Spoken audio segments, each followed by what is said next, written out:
एक पट म्हणजे किती 100 आणि छेदामध्ये या ठिकाणी मुदत किती आहे 2.5 वर्षाची.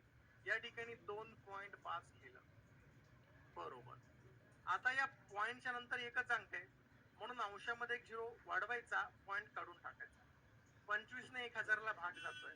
25 एका 25, 25 चोक 100, समोरचा झिरो कापायचा, इथं लिहायचा आहे. व्याजाचा दर येतोय 40%. व्याजाचा दर किती आलाय 40%. आता आपल्याला काढायचं आहे की त्याच दरानं चौपट होण्यासाठी किती वर्ष लागतील. चौपटीतून एक पट मायनस केली, राहिली 3 पट. 3 पट म्हणजे 300. त्यानंतर छेदात व्याजाचा दर 40% आहे, या ठिकाणी 40%. बरोबर. 40 वरचा झिरो कॅन्सल, 300 वरचा झिरो कॅन्सल. या 4 न 30 ला भागायचंय. 4 एक 4, 4 7 28. 30 मधून 28 गेले तर 2 उरतात, उरलेले 2 इथं लिहिले. या 4 न 2 ला भाग जात नाही म्हणून 7 नंतर एक पॉइंट द्यायचा आहे, 2 वर एक झिरो द्यायचा आहे, 20 झाले. 4 न 20 ला भागायचं आहे, 4 25. या ठिकाणी उत्तर येते आपलं 7.5 इयर्स. आलं होतं का? 49 नंबरचा क्वेश्चन. जसा तसे काही टक्के दराने 2 वर्षासाठी रक्कम बँकेत ठेवली, जर ती 6% अधिक दराने ठेवली असती तर पूर्वीपेक्षा 1800 रुपये अधिक व्याज मिळाले असते, तर ती रक्कम कोणती आहे हा प्रश्न या ठिकाणी आपल्याला विचारला. ओके, मग हा क्वेश्चन आपल्याला सोडवायचा आहे. कसा सोडवणार? गणित आहे. बरोबर आहे दर्शन आधी.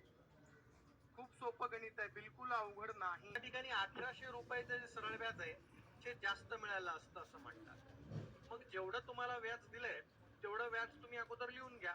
1800 रुपयाचं व्याज म्हटलं तर 1800 रुपयाचं व्याज लिहून घेतलं आणि या व्याजाला नेहमी 100 न गुणा, म्हणून या ठिकाणी गुणाकारामध्ये करणार आपण 100. त्यानंतर छेदात, त्यानंतर या ठिकाणी छेदामध्ये आता राहिलेल्या गोष्टी 2 वर्षाची मुदत, 6% दर, या दोघांचा गुणाकार करणं आहे. मग 2 गुणाकारामध्ये 6. बरोबर. आता या ठिकाणी भागाकाराची आपण प्रोसेस करूया. पहा, या 6 न 1800 ला भागायचंय. 6 एक 6, 6 त्रिक 18. समोरचे जे 2 झिरो आहेत ते कॅन्सल केले आणि वर घेतले, 300 झाले. या 2 न या 100 ला भागूयात. बे एक बे, बे पंचे 10, समोरचा झिरो कापलाय आणि वर लिहिलाय. आता 50 गुणाकारात 300 करायचं आहे. ठीक आहे, 50 गुणाकारात 300 कर. लाईव्ह आहात ना? हा, थोडीशी एक इमर्जन्सी आली होती, सॉरी त्याबद्दल. आता यामध्ये 300 वरची 2 झिरो कॅन्सल करा आणि इथे लिहून टाका, आणि 50 वरचा झिरो कॅन्सल करा, इथे लिहून टाका. त्यानंतर 5 गुणाकारात 3 जर केलं तर 5 त्रिक 15, म्हणजे उत्तर किती येते 15,000. ऑप्शन बी.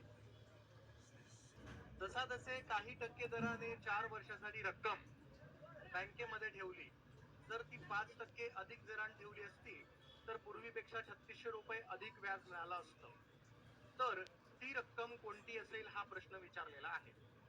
ती रक्कम कोणती असेल हा प्रश्न विचारलेला आहे. सांगता येणार? सांगता येणार का?